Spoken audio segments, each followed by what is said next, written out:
Bonjour à toutes, bonjour à tous, bienvenue dans Rugby Pack, l'émission qui vous donne chaque semaine rendez-vous avec le meilleur de la planète ovale. On va voir beaucoup d'images spectaculaires dans cette émission, à commencer par celle-ci. Regardez, c'était au Magic Weekend, Callum Watkins, le 3/4 centre de l'équipe des Rhinos de Leeds, va marquer dans une position impossible avec deux adversaires et pire, avec la ligne et le poteau de touche.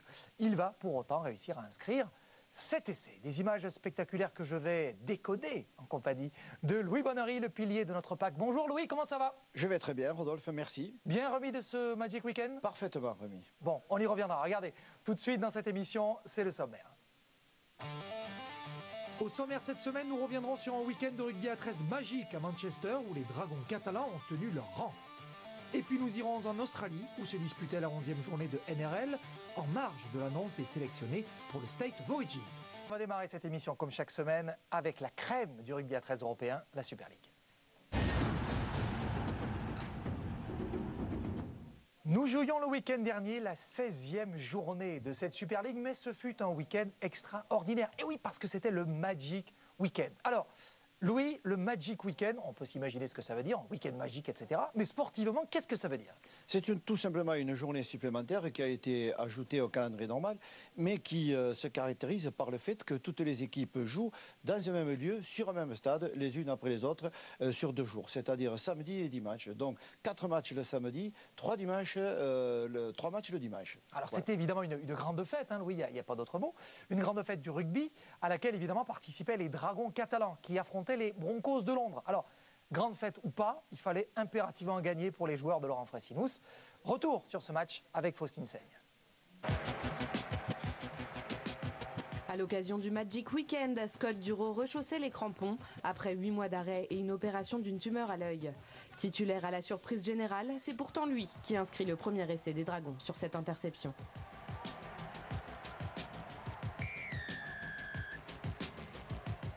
Morgan Escarré, inspiré, surprend la défense londonienne en tapant à suivre pour lui-même et profite d'une erreur des Anglais pour scorer. Chris Bailey ne laissera pourtant pas les Catalans prendre trop d'avance en marquant le premier essai des Broncos. 5 minutes plus tard, c'est au tour de Michael Witt. L'Australien profite d'une mauvaise réception de Millard sous une chandelle. Il slalome dans la défense des Dragons puis finit par passer pour aplatir entre les poteaux. Un essai qui ramène les deux équipes à égalité 12 partout. Coup dur pour les Catalans qui perdent dans la foulée Louis Anderson, victime d'une rupture du tendon d'Achille. Les deux équipes se rendent coup pour coup et sont sur le point de rentrer au vestiaire à égalité. Mais Scott Duro en a décidé autrement et tape un coup de pied transversal sur la sirène. Daryl Millard est à la conclusion. À la pause, les Dragons mènent 16-12. Je pense qu'à 18-12, on s'en sort très bien, étant donné qu'on fait beaucoup de fautes. Et en défense, on n'est pas assez dur pour les contenir chez eux. Donc, on a fait beaucoup plus de plaquage qu'eux, donc être devant à la mi-temps, c'est un très bon résultat pour nous. Des Dragons transformés et déterminés font leur entrée en seconde période. Ils font le break grâce à 2 essais coup sur coup de Frédéric Vacari. Le doublé de l'ailier a sûrement dû inspirer Escarré qui, après une belle percée de Zeptaya, file aplatir entre les poteaux. Les Catalans qui s'étaient relâchés en seconde période face à Castleford n'ont pas commis la même erreur, mais Kyrian Dixon, sur un exploit personnel, arrive quand même à passer pour inscrire le seul essai des Broncos en deuxième mi-temps. Scott Duro n'a rien perdu de sa superbe et adresse une jolie passe au pied à Zeptaya pour le 7e essai des 100 et or. Leon Pras viendra sceller la victoire des Dragons après une belle percée de Morgan Escarré.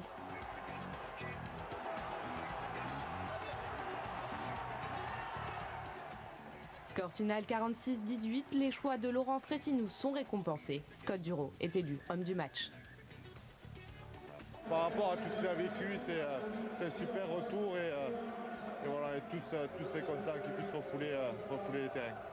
Scott Duro est bel et bien de retour. Les Dragons catalans pourront compter sur leur maître à jouer pour le déplacement à Widnes.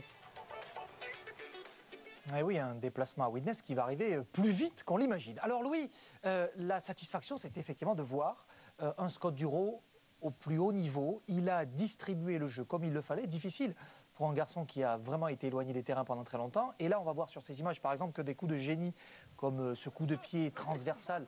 D'abord l'interception, ça c'est un sacré coup d'œil qu'il faut avoir pour aller récupérer ce ballon. Sur une passe de Benny Fischer, d'ailleurs, l'ancien talonneur des Dragons, pour la petite histoire, Duro a été l'homme du match chez les Dragons catalans à Manchester samedi.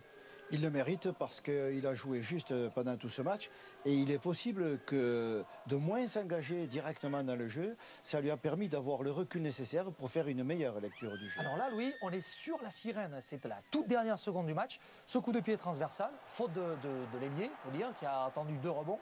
Ça profite donc à Daryl Millard qui va marquer cet essai. Mais là aussi, le coup d'œil de Scott Duro, c'est ce qui fait la différence et peut-être ce qui manquait aussi aux Dragons d'ailleurs. C'est possible, mais le problème, c'est que je pense que Scott Duro a encore plus mûri dans la difficulté et est arrivé avec beaucoup d'envie et surtout beaucoup d'intelligence, beaucoup de lecture. Donc ça lui a permis d'être un peu plus attentif et de moins s'engager physiquement dans le jeu, ce qui explique la très grande lucidité qu'il y a eu pendant ce match de son côté, quoi. Ouais, il a été évidemment un des artisans de la victoire de cette équipe des Dragons. Et Bernard Gouache, le président de l'équipe catalane, rendait lui aussi à la fin du match hommage à son petit génie. Écoutez. Je suis surtout très heureux pour la belle rentrée de Scott Duro. Je crois qu'il était important pour nous que Scott reprenne les choses en main. Il l'a fait d'une manière extraordinaire aujourd'hui, après 5-6 mois de patience, de dure maladie aussi, où il a souffert, où il s'est beaucoup entraîné. Cette équipe était un peu handicapée sans lui jusqu'à aujourd'hui. Et je crois que c'est un redémarrage de saison avec Scott. Bien entendu, avec Thomas Bosk et Léon Price à ses côtés, bien entendu. Mais vous savez, après les durs moments qu'il a passés, je suis véritablement très heureux. Évidemment de la joie dans la voix du président des Dragons catalans, Bernard Gouache, mais peut-être aussi un peu de tristesse et d'inquiétude après une blessure, celle de Louis Anderson. On l'a vu dans le sujet de Faustine Seigne tout à l'heure. Regardez, Louis qui s'est blessé au talon d'Achille. Saison terminée pour le deuxième lit international des Dragons. Ça, c'est le coup dur parce que l'infirmerie se vidait depuis quelques semaines. Et là, elle va se remplir d'un membre éminent de ce paquet d'avant et très précieux. Oui, les Dragons qui ont perdu des titulaires, Baïtieri, Duro jusqu'à présent, Olivier et Lima. Donc ce sont des garçons qui réintégraient tout doucement le collectif. Et puis c'est la blessure d'Anderson. Anderson indisponible jusqu'à la saison prochaine, quoi. Ça c'est clair. Saison terminée pour lui. Alors Louis, pour nous redonner le moral, on va dérouler ce Magic Weekend. Il y a eu des matchs fantastique. Il y a eu un match très débridé, notamment entre Castleford et l'équipe de Wakefield. Regardez avec toujours cette concorde, si l'on peut dire, Louis, parce que c'est quand même la grande fête, le Magic Weekend. Vous avez vu la collade entre les deux mascottes. Sauf que c'était un peu moins pacifique sur la pelouse, surtout quand vous êtes lié, que vous avez affaire à ce garçon, Carnet, qui avait fait souffrir les Dragons il y a quelques semaines. Cette petite bombe qui va servir Jamie Ellis pour le premier essai de cette équipe des Tigres, menée à la baguette par ce garçon Rangi Chase. Effectivement, Rangi Chase, on le connaît, c'est le meneur, c'est le régulateur de cette équipe. Et il semblerait que du côté de Castleford, avec le changement d'entraîneur, Rangi Chase a retrouvé toute la plénitude de ses moyens et il s'appuie sur des coéquipiers qui lui font entièrement confiance de plus. Là, on a vu sur cette image la capacité, la vitesse. Regardez, ici, cette longue sautée, oui. Ça c'est magnifique pour un essai de Dixon, son ailier, qui en aura marqué 4 dans ce match. Regardez si elle est belle cette passe. Beau, hein? Ah oui, c'est très beau, mais c'est du Rangi Chase. C'est du Rangi Chase, là. Magnifique, voilà. Le tempo est parfait, la passe est vraiment magnifique. Et puis Chase, on va le retrouver encore sur cette action parce qu'il est aussi dans la distribution du jeu, avec encore un essai marqué, je vous le disais, par Dixon, qui lui aura vécu son moment de gloire, hein, parce que 4 essais dans un même match, c'est pas souvent. Et comme d'habitude, Louis, dans cette Super League, on fait ça en famille. Regardez, Daryl Powell était au milieu de ses joueurs face à cette tribune pour célébrer cette victoire. Belles images de joie, de partage. On a vu aussi, Louis, les supporters de Warrington qui sont venus nombreux. Et là, ça revêtait une importance particulière parce qu'il y avait un vrai gros défi pour l'équipe de St. Helens, c'était de battre l'équipe de Warrington. St. Helens qui avait fait le coup face à l'équipe de Leeds. Et bien malheureusement pour les jeunes joueurs des Saints, ça s'est conclu par une défaite jusqu'au bout du bout. Un essai marqué par Adrian Morley. Ça aussi, ça fait plaisir. Ça fait énormément plaisir, d'autant plus qu'on a pu voir cet ancien joueur, pas ce vieux joueur, ce n'est pas le mot qu'il faut, mais qui a eu la joie d'un débutant finalement en marquant un essai dans le Magic Weekend puisqu'il était rentré. Et on voit surtout sur ces images le grand fair play, la grande convivialité qu'il y a eu durant tous ces matchs qui ont été d'une compétition féroce, mais d'un fair play magnifique. Ah oui, ça c'est sûr que l'exemplarité, on peut la souligner dans ce Magic Weekend. Alors il y avait un autre match qui nous intéressait évidemment beaucoup, c'était le derby de Hull entre le Hull FC et le Hull KR. Et là, il y a eu quelques petites... comment pourrait-on dire, Louis? Quelques étincelles. Alors d'abord, il y a cet essai, c'est sûr, marqué par Wamsley. Il y a eu aussi, Louis, une transformation réussie avec le poteau. Tout s'est joué à de petits détails. Bon, les supporters de part et d'autre étaient persuadés de ressortir avec la victoire. Et puis, Louis, c'est ces deux essais marqués par l'équipe de LFC qui va revenir en fin de match avec un arbitrage vidéo qui aura été crucial. Il faut se souvenir que LKR, depuis quelques années, battait cette équipe de LFC. Et là, décision arbitrale, Louis, très surprenante parce que vous allez voir en toute fin de match, le public, évidemment, en a beaucoup voulu à M. Ganson, l'arbitre vidéo, qui va prendre une décision assez particulière. Cet essai marqué est un vrai coup de théâtre en toute fin de match et c'est cet essai qui va faire la différence. Alors, on va regarder au ralenti votre avis, Louis, là-dessus. D'abord, nous sommes dans une situation où le match, tout le monde pensait à l'Etihad Stadium que les Rovers avaient gagné contre le FC. Or, il n'en était rien, il restait quelques minutes à jouer. Le premier essai, on a pensé qu'il était sur la ligne. Et là, coup classique, est-ce que le joueur qui intervient est parti devant le buteur ou pas? Là, on a clairement vu sur l'image que le garçon était bien devant le moteur. Il était bien devant. Et que cet essai n'aurait pas dû être accordé. Il n'aurait pas dû être accordé, mais partant du principe que les arbitres ont toujours raison, l'arbitre n'étant pas sûr fait appel à la vidéo qui lui confirme que cet essai est valable, si ce n'est qu'il s'est rendu compte a posteriori qu'il n'était pas valable, donc la polémique avait déjà débuté sur le terrain. Oui, elle a débuté sur la pelouse et puis elle a débuté aussi, vous vous en doutez bien, le lendemain dans la presse anglaise, c'était haro sur M. Ganson, l'arbitre vidéo, qui par ailleurs, et ça aussi Louis c'est quand même assez particulier, par ailleurs c'est le patron des arbitres. Donc c'est pour vous dire à quel point cette histoire a fait du bruit. Alors un autre match qui nous intéressait aussi, Louis, c'était à l'occasion de cette deuxième journée, c'était le dimanche, c'était le match entre les Bulls de Bradford et les Giants d'Huddersfield. Là aussi, Louis, match très engagé entre ces deux équipes évidemment, à l'Etihad Stadium, et avec un verdict qui vous a-t-il surpris, tiens d'ailleurs, ce verdict? Non, pas du tout, parce qu'on sait que Huddersfield est à la poursuite de Wigan pour la première place du championnat. Donc tous ceux qui vont rencontrer Huddersfield savent qu'ils ont affaire à un leader potentiel et qui a faim de victoire et qui traîne derrière lui une défaite sur son terrain qu'il n'a pas beaucoup apprécié face à Leeds. D'ailleurs là on a vu que Scott Griggs avait marqué pour l'équipe de Huddersfield qui évolue en noir et puis il y aura aussi d'autres essais marqués par l'Arne Patrick qu'on voit ici battre ce dernier rideau pour aller marquer cet essai et ça s'est fini donc sur la marque de 18-0 pour l'équipe des Giants d'Huddersfield. Alors le grand match bien sûr du week-end, suivi de près, je dirais même scruté par les yeux les plus acérés, c'était le match entre l'équipe de Leeds et l'équipe de Wigan bien sûr, et un œil d'athlète, de spécialiste, de champion, c'est Bradley Wiggins, le cycliste, tout frais rentré du Giro, même s'il avait laissé ses camarades quelques jours plus tôt. Eh bien Bradley Wiggins, en supporter de Wigan, s'est régalé de voir le premier essai de Charnley, mais de voir peut-être une réponse de Leeds fulgurante qui a dû le faire soulever, lui aussi, se lever de son siège, comme nous d'ailleurs, Louis. Oui, parce que c'était un match extrêmement intense et d'abord très incertain parce qu'il y avait beaucoup d'enjeux et on pensait que Leeds avait besoin d'une victoire et ça a failli être le cas. Ouais, 26 victoires donc de cette équipe des Warriors de Wigan pour faire plaisir à Bradley Wiggins, fan, abonné de cette équipe des Warriors de Wigan. Il est souvent au stade et il est surtout là pour les soutenir dans les mauvais moments. C'est ça, un vrai supporter. Alors, on va récapituler les résultats de cette 16e journée de Super League avec la part belle faite au leader, Louis, si l'on peut dire, avec Huddersfield à la poursuite de Wigan. La victoire de Salford, ça c'était très serré face à Widnes, ça a été un super match aussi, 28-22. Warrington, on l'a vu, qui a battu l'équipe des Saints de St. Helens, et puis la victoire réconfortante, Louis, bien sûr, de l'équipe des Dragons catalans. Ce qui nous donne le classement suivant dans cette Super League, avec Wigan, Huddersfield, Warrington, Leeds, et les Dragons qui, avec 19 points, sont à égalité de Leeds, qui compte, n'oublions pas, Louis, de préciser, un certain nombre de matchs en moins. 7e place pour Bradford. Dans la deuxième partie, les Broncos ont beaucoup de mal à s'en sortir avec 7 points seulement. Et puis, on notera que Salford est en train de se refaire une santé. On espère pour les Reds de Salford City que la fin de saison sera un peu plus agréable. Alors Louis, nous allons vous retrouver pour une autre des cordes que vous avez à votre arc, celle de docteur, celle de disséqueur d'action, parce que l'heure est venue de notre rubrique Rayon X.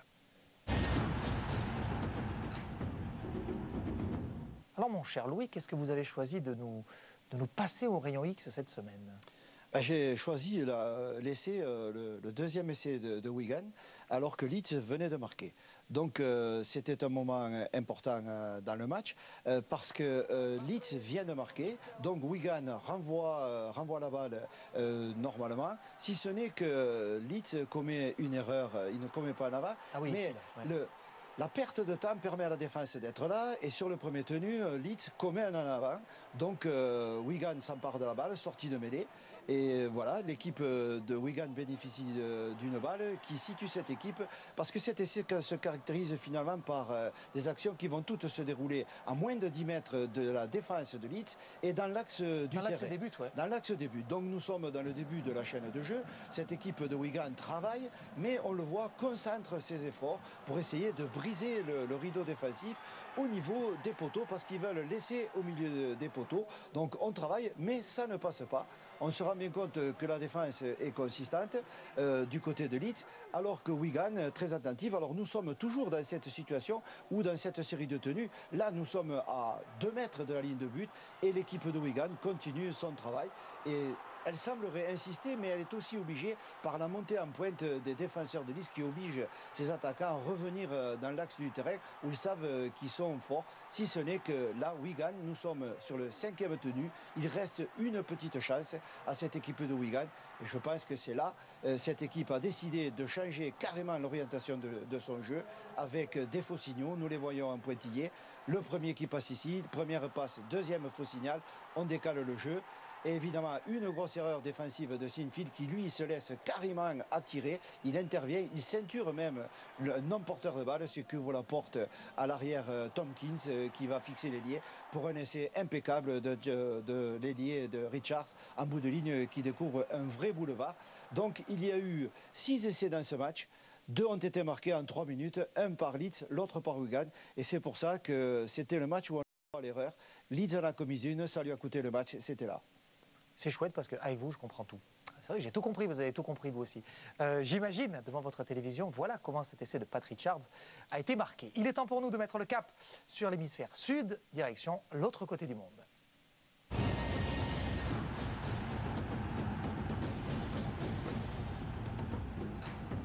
On jouait la 11e journée de la NRL en Australie. C'est une journée particulière parce que c'est une journée qui précède l'annonce des joueurs retenus pour les State of Origin. Alors le Storm opérait un déplacement risqué chez les Roosters et les Sharks, eux, accueillaient les Rabbitohs pour un match au sommet. On revient sur ce week-end Down Under avec Faustin Seigne. La pluie et le vent se sont mêlés à la rencontre entre les Sharks et les Rabbitohs. Dans ces conditions, difficile de produire du jeu, mais les Sharks y parviennent et scorent les premiers grâce à un essai de John Morris. Bryson Godwin ramène South Sydney à égalité quelques minutes plus tard. Les deux équipes rentrent au vestiaire sur le score de 6-6. Les Sharks, chanceux, aggravent la marque en début de seconde période par Jason Bukuya. Mais South Sydney fait parler Sam Burgess qui ramène les Rabbitohs au score. Indisciplinés, ils écopent d'une pénalité face aux perches. Todd Carney ne tremble pas. Les Sharks s'imposent 14-12. Les Rabbitohs restent néanmoins leaders au classement. Duel au sommet entre les Roosters 2e et le Storm 3e. Melbourne, sur une série de 2 défaites consécutives, a bien l'intention d'inverser la tendance. C'est chose faite dès la 4e minute grâce à un essai de Justin O'Neill. Maurice Blair double la mise quelques minutes plus tard. La réaction des Roosters ne se fait pas attendre. Après un essai de Luke O'Donnell, c'est au tour de Michael Jennings d'aplatir dans l'embut. Les choses se corsent pour les Roosters en deuxième période et Will Chambers aggrave la marque.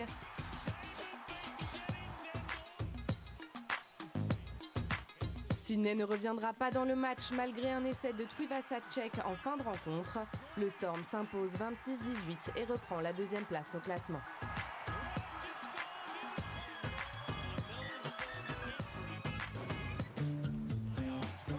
Manly et Canberra ne se sont pas fait de cadeaux. Dans un match très engagé, les Raiders prennent le score dès le début de la rencontre. Menés jusqu'à l'heure de jeu, les Sea Eagles réagissent en fin de match, d'abord grâce à un doublé de David Williams, puis par un bel essai de Justin Oro, bien servi par Kieran Foran. Les Aigles s'imposent de justesse 16-10 et remontent à la 4e place du classement. Sur une série de 2 défaites consécutives, les Warriors se ressaisissent et l'emportent face aux Knights de Newcastle. La punition infligée par Penrith la semaine dernière a eu l'effet d'un électrochoc. Les Néo-Zélandais ont déroulé en marquant 5 essais. Simon Mannering n'a aucun problème pour passer au travers de la défense des Knights. Elia Taylor, bien servi par Sean Johnson, viendra sceller le score en fin de match, 28-12 pour les Warriors. Bon, ça va beaucoup mieux, Louis, pour l'équipe des New Zealand Warriors, qui est une de vos équipes préférées. Je sais que vous les suivez de près. Ça va beaucoup mieux avec cette victoire face à l'équipe des Knights. On va continuer de dérouler cette 11e journée de NRL avec un match vendredi matin, Louis, qui opposait les Bulldogs à l'équipe des Broncos. La sortie des Bulldogs, habituellement, vous le voyez sous la... On sort par la gueule du chien, la gueule du bulldog, oui. D'ailleurs, des bulldogs, il y en avait des vrais, vous avez vu? Oui, ils étaient là. Oui. Et là, en revanche, vous avez vu que les Broncos, eux... Ah, ça, c'est impressionnant. Oui, parce qu'ils se disent, il vaut peut-être mieux pas sortir par la bouffe du chien, on ne sait jamais. Alors, ce sont d'abord les Bulldogs de Canterbury qui ont marqué les premiers, avec sa grande joie, Louis, pour tous les fans des Bulldogs, un essai de Ben Barba. Oui, Barba qui bénéficie d'un coup de pied contré qui est retombé dans ses bras, mais bon, il était là pour suivre. Donc les Bulldogs qui avaient quand même besoin de victoire aussi. Oui, les Bulldogs comme qui avaient besoin de victoire. d'équipes d'ailleurs. Oui, mais qui ont peut-être retrouvé, Louis, ce qui leur faisait défaut, c'est cette puissance au niveau du paquet d'avant. On a vu laissé marquer par Cassiano, mais il y a toujours tout de même du génie quand c'est pas Cassiano. Eh ben, c'est son ami Pritchard qui marque.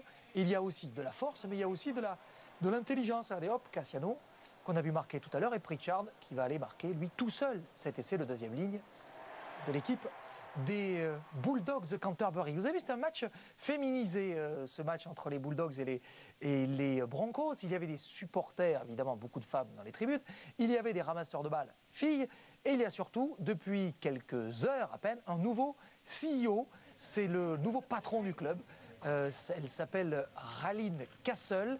Elle est néo-zélandaise et c'est la première et la seule, pour l'heure, patron de club de NRL dans cette compétition. Mention particulière, c'est pas un boulot facile et c'est très bien qu'on l'ait donné à cette femme. Ça n'est pas arrivé d'ailleurs depuis 97, c'est pas vraiment une première, mais à l'époque de l'expansion de la NRL à Adélaïde, on avait une femme qui était patron de club. En tout cas, c'est la première et la seule dans cette compétition de NRL, Louis. Écoutez, elle est venue, je pense, pour apporter ses compétences et son savoir-faire. Nous avons eu Mme Etherington aussi, en Angleterre, dans la Super League, qui a été présidente de la Rugby League. Donc, la présence des femmes, c'est dans le cours des choses, normal des choses. Et le rugby à 13 appartient à ce mouvement et y adhère aussi. Alors Louis, on va continuer dans cette 11e journée. Alors, je sais que ça va vous faire plaisir à tous qui habitaient en France et qui avaient un climat pas possible et de la pluie depuis des semaines et des semaines. En Australie aussi, ça peut vous rassurer. West Tigers face aux Cowboys du North Queensland. Alors nous, ça nous fait doucement rigoler, c'est vrai, Louis, de voir qu'à Sydney, mais eux aussi ont de la pluie. Il a fait un temps abominable pour ce match très important entre les Tigers et les Cowboys. Avec un essai marqué, oui, c'est une... Alors le coup de pied était plutôt pas mal. On a cru que le ballon avait été récupéré, mais pas du tout. Ballon perdu, c'est vrai, très difficile de contrôler. Winterstein qui marque. Là, c'est Sims qui est le premier sur le ballon. Bon, difficile de blâmer le joueur des West Tigers. Oui, on ne peut pas l'incriminer parce que bon, le ballon lui a échappé. il a glissé finalement comme une savonnette, c'est le cas de dire. Le ballon est une véritable savonnette ce jour-là, donc difficile à contrôler une savonnette mouillée. Sauf que les plus malins au jeu de la savonnette, ça a été les joueurs des Tigers qui ont réussi à s'imposer de 2 points 22-20 au terme d'un match très serré et surtout très important pour l'équipe des West Tigers qui avait un besoin vital de victoire. Regardez les résultats donc avec cette victoire des Bulldogs de Canterbury, les Roosters qui ont été battus, ça c'est la surprise, par l'équipe de Melbourne, Canberra qui s'est incliné face à Manly, la Gold Coast qui a atomisé Parramatta et puis cette victoire des Sharks de Cronulla dans ce match face à l'équipe des Rabbitohs de South Sydney. Regardons le classement, Louis. Les Rabbitohs toujours devant, Melbourne derrière, les Roosters derrière, et puis Manly 4e, et Newcastle qui maintient malgré la défaite en Nouvelle-Zélande cette 5e place, et la Gold Coast remonte juste devant Cronulla et Penrith. En deuxième partie du classement, Brisbane 9e, ça c'est peut-être un peu surprenant de voir les Broncos à cette place, et puis les West Tigers qui vont devoir cravacher, saison pourrie pour les coéquipiers de Benji Marshall. Allez, tout de suite, ce sont les dernières news de la NRL, c'est parti. Comme chaque semaine, nous allons prendre la direction de Brisbane pour y retrouver Laurent Garnier, notre coach à nous. Bonjour mon cher Laurent, vous allez nous parler de ce qui fascine, qui passionne et qui divise l'Australie cette semaine, ce sont les State of Origin. Oui, les State of Origin, ça y est, enfin. Ça va être maintenant un mois, puisqu'il y a 3 matchs de State of Origin, un mois de folie et de haine et de passion entre les Blues et les Marrons. Qu'est-ce que c'est exactement? Expliquez-nous vraiment brièvement ce que sont ces matchs, cette série de State of Origin, Laurent. State of Origin, des matchs entre États, entre la Nouvelle-Galles du Sud et le Queensland sont joués depuis 1908. Mais en 1980, l'ARL a eu l'idée de créer les State of Origin, c'est-à-dire on va choisir les joueurs où ils sont nés, où ils ont joué leur premier match de junior, où ils appartiennent, où leur cœur est, et on va les faire jouer contre des fois des partenaires de club qui sont eux nés à Sydney, et c'est pour ça qu'il y a tant de passion et tant d'amour, j'ai envie de dire, entre ces deux États. Oui, parce que le principe, c'est qu'on peut jouer pour une équipe de Sydney, être né dans le Queensland et donc retrouver des partenaires de club dans cette série de State of Origin. Ça sera d'ailleurs, je vous le rappelle, en direct sur notre antenne à partir de midi 11h55. Ce mercredi, on sera en direct de Sydney pour vous proposer ce State of Origin. Alors, Laurent, ce qui est sûr, c'est que pour l'instant, le State of Origin est une affaire Maroon, une affaire du Queensland, puisque, si ma mémoire est bonne, c'est depuis 2005 que l'équipe de Nouvelle-Galles du Sud n'arrive pas à s'imposer face à l'équipe du Queensland.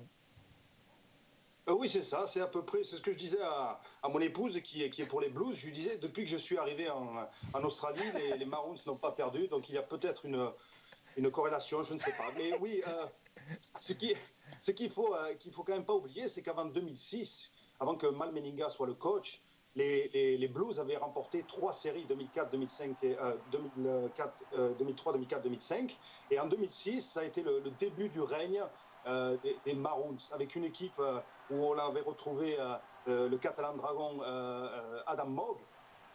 Donc la dynastie a commencé en 2006 et maintenant Laurie Daly est le coach des Blues et on se demande bien, et il se demande bien comment il va arrêter cette série de victoires extraordinaires.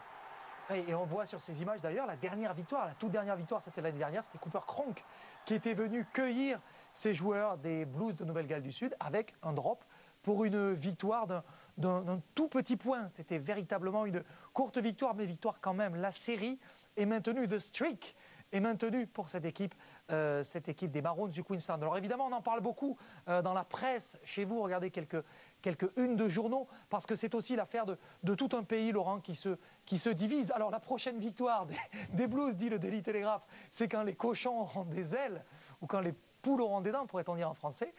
C'est-à-dire qu'on ne donne pas beaucoup de chance à cette équipe des Blues, Laurent. Oui, et Mal Meninga et Laurie Daly, les deux coachs des deux États, ont un problème complètement différent. Mal Meninga fait du management. C'est-à-dire que pour lui, le problème est hors terrain, puisqu'il a gagné depuis 7 ans. Ils ont quelque chose que la Nouvelle-Galles du Sud n'a pas, c'est la confiance. Ils arrivent chaque année en camp et sur le terrain et ils font chaque fois le même boulot et ils le font très bien. Laurie Dallet doit trouver une bonne solution, doit trouver la solution pour arrêter cette série de victoires. Et je pense que cette année, la sélection n'est pas... Et vraiment, je crois qu'il a trouvé la bonne alchimie cette année. Et il faut se rappeler quand même que l'année dernière, les Blues ont perdu la série de juste un point. C'est ce qu'on oublie. C'est ce qu'on oublie trop souvent.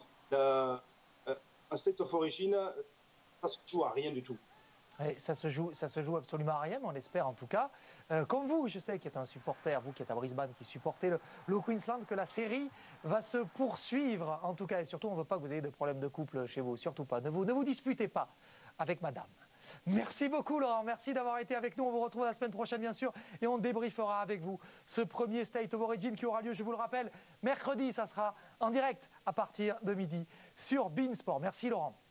Regardez le programme qui vous attend ce week-end sur notre antenne. On va avoir des matchs à ne pas manquer. Regardez, par exemple, sur la NRL, Louis, Canterbury, Saint-Georges, les Bulldogs vont devoir là aussi remettre un coup d'accélérateur. Leeds, ça sera vendredi soir, se déplace au LFC. Là aussi, on aura un œil sur cette équipe du LFC, futur adversaire des Dragons samedi. Newcastle contre les Rabbitohs de South Sydney. Et lundi, en direct, St. Helens va-t-il réussir à relever le gant face à l'équipe des Giants d'Huddersfield. C'est la fin de ce Rugby Pack. Merci d'avoir été avec nous. Merci Louis. Merci à l'infatigable Bertrand Béguet. Rendez-vous donc la semaine prochaine pour un nouveau Rugby Pack. Et d'ici là, portez-vous bien. Salut!